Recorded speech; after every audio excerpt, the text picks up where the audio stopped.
మన యువనాయకుడు లోకేష్ బాబు యువగళం పాదయాత్ర ద్వారా 3000 కిలోమీటర్లు పైబడి వైజాగ్లో ఫైనల్గా పబ్లిక్ మీటింగ్ ఏర్పాటు చేయడం జరిగింది. దానికి సంబంధించి మనందరం కూడా చాలా పెద్ద ఎత్తున వెళ్ళాం అక్కడికి.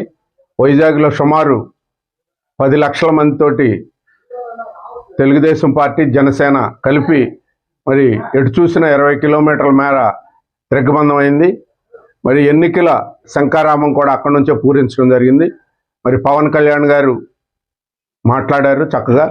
ఎట్టి పరిస్థితుల్లో కూడా ఆంధ్ర రాష్ట్రంలో జగన్మోహన్ రెడ్డిని గద్దె దించాలి, మనం అందరం కూడా కలిసికట్టుగా పనిచేసి రాష్ట్రాన్ని రక్షించుకోవాలి, మా ఎవరికి ముఖ్యమంత్రులు ఏమి కొత్త కాదు అని చెప్పడం జరిగింది.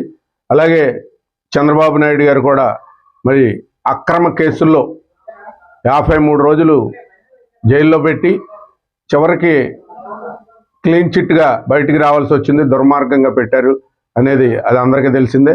మన నాయకులు మరి మంచి సందేశాన్ని చంద్రబాబు నాయుడు గారు కూడా మన జాతీయ నాయకులు ఇచ్చారు. అలాగే ఈ మీటింగ్ ఫైనల్గా లోకేష్ అంటే ఏంటి, యువనాయకుడు మరి ఆయన ప్రూవ్ చేసుకోవాల్సిన పరిస్థితి వచ్చి, ఎందుకంటే అంతకుముందు మీకు అన్ని సభల్లో కానీ అన్ని మీటింగ్స్లో కానీ ఎక్కడ చూసినా లోకేష్కి ఏమీ తెలియదు, అమాయకుడు, లోకేష్కి ఏమీ తెలియదని వైసీపీ మోకలో పిచ్చి పిచ్చిగా మాట్లాడినవి అన్నీ, అలాగే రకరకాల సోషల్ మీడియాల్లో పెట్టినవన్నీ మనం చూసాం. మరి పాదయాత్ర బిగిన్ అయ్యేసరికి కుప్పంలో చాలా దుర్మార్గంగా వైసీపీ ఎన్ని ఎత్తుగడలేయాలో ముందు రౌడీ మోకలతోటి తెలియకుండా అడ్డాలు పెట్టియటం, అలాగే ఏదన్నా ఆగాలంటే నైట్ హాల్ట్ ప్లేసులు లేకుండా చేయటం, ఇంకా పోలీసులతోటి మీటింగ్లో మైకులు లాక్కుంటాం, చిన్న స్టాండ్ మీద నుంచి అభివాదం చేస్తుంటే అది లాక్కుంటాం, మనకి వచ్చే వెహికల్స్ అన్నీ కూడా పర్మిషన్స్లే వీటికని చాలా ఇబ్బందులు పెట్టారు. మరి లోకేష్ బాబు ధైర్యం ఒకటే చెప్పాడు, సాగనిస్తే పాదయాత్ర, సాగనీయకపోతే దండయాత్ర అని.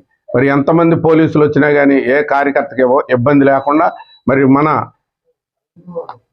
తెలుగు యువత అలాగే యువగాళం సభ్యులు అందరూ కూడా అక్కడికి వెళ్ళి మరి ఈ పాదయాత్రని చేయించడం జరిగింది. దీంట్లో భాగంగా మొట్టమొదటిసారి మరి గన్నవరం కాన్స్టిట్యున్సీలో గొడవ జరిగింది, ఆ తర్వాత నూజివీడు కాన్స్టిట్యున్సీలో గొడవ జరిగింది, ఆ తర్వాత మన ప్రాంతంలో చిన్న చిన్నవి జరిగినా కానీ ఉంగుటూరు కాన్స్టిట్యున్సీలో పెద్ద గొడవ జరిగింది.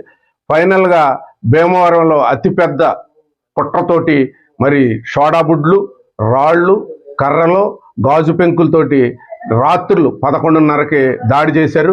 ఎందుకంటే ఆ దాడిలో మరి చాలామంది గాయాలని, నేను కూడా ఉన్నాను దాంట్లో, మనవాళ్ళు కూడా అందరూ ఉన్నారు. లోకేష్ బాబు చెదరకుండా బెదరకుండా, ఎవర్రా మీకు పోలీసుని పిలిచి డిఎస్పీని, ఏంటి డిఎస్పీ గారి దుర్మార్గం ఏంటి, మీకు ముందుగానే చెప్తున్నాం, మేము హెచ్చరించాం పలానా చోట గొడవ జరుగుద్దని, కానీ మీరు కూడా వాళ్ళకి సపోర్ట్ చేసి నిస్సహాయంలాగా నిలబడ్డారు, మమ్మల్ని ఇలా కార్యకర్తలను కొడుతున్నారు, మేము రక్తాలు వచ్చినా మమ్మల్ని వచ్చి కొట్టినా మేము పాదయాత్ర ఆపేది లేదు, ఎదరికి వెళ్తాం తప్పని ఎదిరించి నుంచుని మరి అక్కడి నుంచి మళ్ళీ పాదయాత్ర సాగించి మధ్యలో చంద్రబాబు నాయుడు గారిని అక్రమంగా అరెస్ట్ చేసినప్పుడు కొంత టైము ఆగింది. మళ్ళా యువగాళం స్టార్ట్ అయ్యేసరికి మరి ఎవరైతే ఈ పిచ్చి ముఖ్యమంత్రి జగన్మోహన్ రెడ్డి ప్రతిపక్షం లేకుండా చేయాలని ఇబ్బందులు పెట్టాడో, ఈసారి ఆంధ్ర రాష్ట్రంలో అందరూ కూడా ఏమైనా సరే మనం యువగాళంలో లోకేష్ బాబు మీటింగులు తెలుగుదేశాన్ని సక్సెస్ చేయాలని, మరి దీంతో అదే రోజు పవన్ కళ్యాణ్ గారు జైలుకి వెళ్ళి చంద్రబాబు నాయుడు గారికి అల్టిమేట్గా అన్కండిషనల్గా నేను కూడా చంద్రబాబు నాయుడు గారికి మద్దతు ఇస్తున్నా, మేము తెలుగుదేశం కలిసి పోటీ చేస్తామని అన్కండిషనల్గా ఆ రోజు ఆయన మద్దతు ఇచ్చేసరికి రాష్ట్రం అంతా ఒక రకమైన గెలుపు అనేది ఇక మనకి డోకా లేదు అనేటట్టు ఒక సంకేతం వెళ్ళటం, ఈ దుర్మార్గాలకి భయపడి ఇళ్లలో నుంచి అప్పుడు దాకా బయటికి రాని కుటుంబాలు చాలా ఉన్నాయి, వాళ్ళందరూ కూడా బయటికి వచ్చి మరి యువగళాన్ని సక్సెస్ చేసి వైజాగ్ వెళ్ళేసరికి పరిస్థితి ఏంటి, అక్కడ సుమారు అక్కడ 10 లక్షల మంది జనం వచ్చారు, 4-5 లక్షలకే లోపల అకామిడేషన్ కుదిరింది, అటు 20 కిలోమీటర్లు ఇటు 20 కిలోమీటర్లు బ్లాక్ అయిపోయింది. దాంట్లో ఒకటే చెప్పాడు లోకేష్ బాబు గారు, ఈ రాష్ట్రంలో జరిగిన దుర్మార్గాలు తెలుసు, అధికారులు ఎవరెవరైతే కావాలని తప్పులు చేశారో రాజ్యాంగాన్ని వ్యతిరేకించి ధిక్కరించి నేనంతా ఈ రెడ్ బుక్లో రాసాం, వచ్చిన తర్వాత చట్టపరంగా వాళ్ళందరి మీద యాక్షన్ తీసుకుంటామని. అలాగే ఈ పాదయాత్రలో మనం గమనించాల్సింది ఏంటంటే ఎన్టీ రామారావు గారు పార్టీ అధ్యక్షులుగా చేశారు, ఆయన పెద్ద వయసు అయ్యి మరి మరణించడం జరిగింది. అలాగే చంద్రబాబు నాయుడు గారికి ఇప్పుడు 73 సంవత్సరాలు, ఆయనకి వర్క్ లోడ్ ఎక్కువ.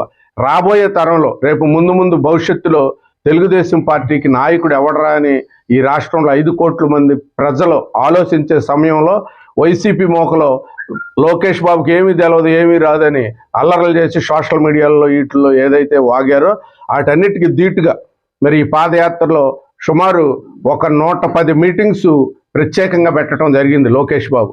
అన్ని వర్గాలు, రైతులతోటి, అటు మహిళలతోటి, అటు చదువుకున్న యువకులతోటి, ఇంకా అలాగే పామాయిలు, కొబ్బరి రైతులు, ఆక్వా రైతులు, ఇంకా ఇండస్ట్రియల్ వాళ్ళతోటి, ఇంకా చాలామంది చేనేత కార్మికులు కానీ అందరితోటి మీటింగులు పెట్టి ప్రతి దాంట్లో ఎక్కడైనా ధర్నాలు చేస్తుంటే అంగన్వాడీలతో అంతా చాలా చక్కగా పొలైట్గా ఒక సబ్జెక్ట్ని డిస్కషన్ చేసి ఇది సాధ్యం, ఇది అసాధ్యం, దీన్ని అసాధ్యమైనా కానీ లేదంటే ఇంకా దీనికి ఏదైనా ఆల్టర్నేటివ్ ఉందాం, అవసరమైతే మనం తర్వాత తెలుసుకుని మీకు చెప్తాను.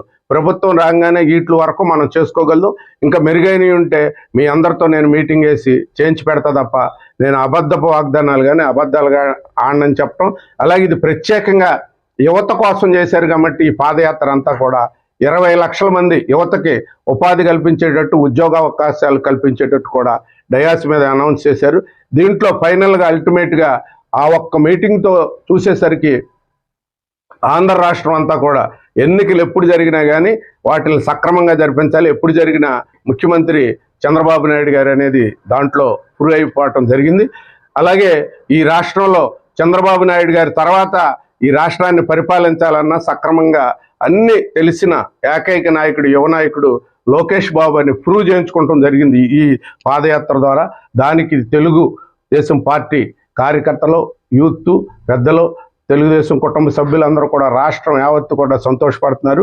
ఆ మీటింగు సక్సెస్ అయినందుకు మరి చంద్రబాబు నాయుడు గారు, అలాగే లోకేష్ బాబు, బాలకృష్ణ గారు, పవన్ కళ్యాణ్ గారు మరి అందరూ కూడా సక్సెస్ చేసి అందరి గురించి వచ్చారు కాబట్టి సమిష్టిగా ఈ రాష్ట్రాన్ని అభివృద్ధి చేద్దామన్నారు.